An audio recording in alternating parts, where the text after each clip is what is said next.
I det her forsøg vil vi undersøge forbrændingen af hexen og heptan.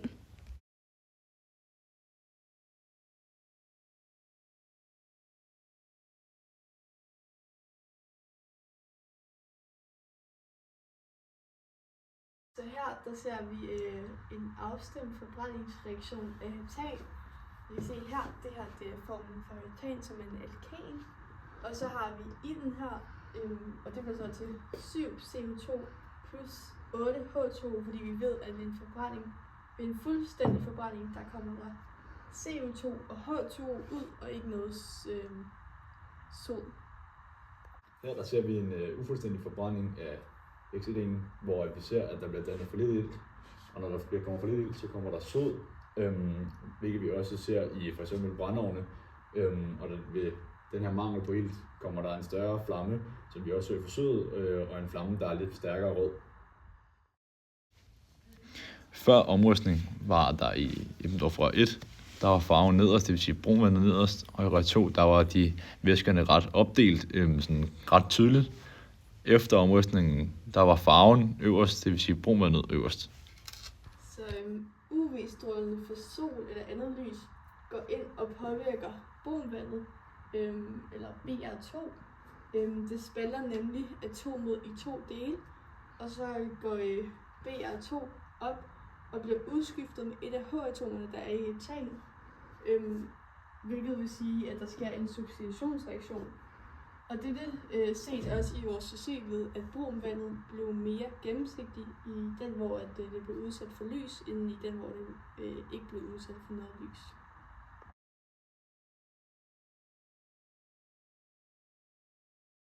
Det er reaktionsskema for substitutionsreaktionen mellem heptan og dipron. Der har vi vores heptan og dipron.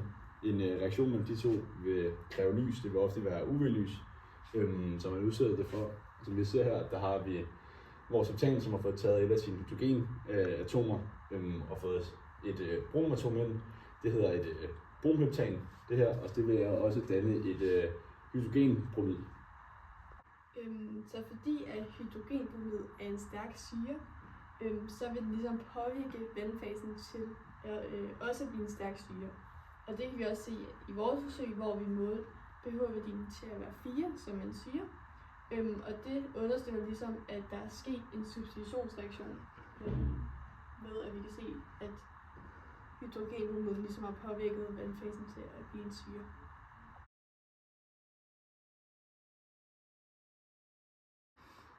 Sølvnitrater, som vi tilsætter af vandet, bruges til at påvise de her bromioner, at de er i vandet. Og som vi ser her, der er blevet dannet hvidt bundfald i vores forsøg, hvilket derfor påviser, at den her HBr, som er hydrogenbromid, er til stede i vores reaktion, og det viser derfor, at der er en substitutionsreaktion.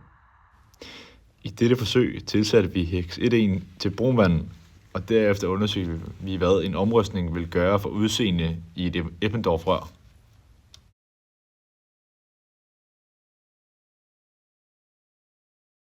Her ser vi et reaktionsskema for additionsreaktionen mellem hex-1 og dipron. Og vi kan så se herover, hvor vi har hex-1, som er en alken, og dipron, hvor de ligesom er skilt ad. Der bliver de altså ligesom samlet herover. Og det kunne vi også se i vores forsøg, hvor da vi hældte hex-1 ned i Eppendorf-røret, så var de her to ting ligesom skilt ad, og vi kunne så se farven på dipronet. Men så da vi rystede den, så blev det bare en klar væske. Og her der har vi ligesom prøvet at illustrere det med en lidt komprimeret stregformel, hvor den første del er her. Vi har en dobbeltbinding mellem C-atomerne, fordi det er en alken. Og derfor er der jo ligesom kun plads til de her 4 H-atomer. Og så plus dibromet.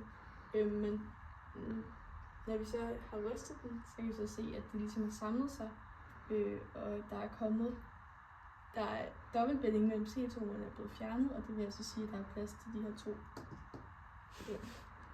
Grunden til, at man ikke bruger 2 Eppendorfer i dette forsøg, det er, fordi man har en alken og en halogen, som reagerer hurtigt med hinanden, og derfor er der ingen tvivl om, hvad der sker efter, at de har reageret med hinanden. Inden omrustningen så vi en klar opdeling, hvor at brunvandet lå nederst, mens olien lå øverst. Og den her opdeling var ligesom blevet ødelagt efter omrustningen, men vi så stadig en masse grums i Emdorf-røret.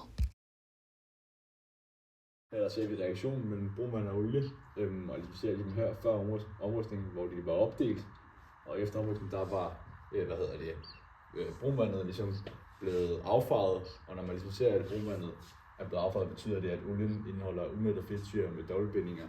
Det minder meget om vores forsøg med Hex 1 i del 3.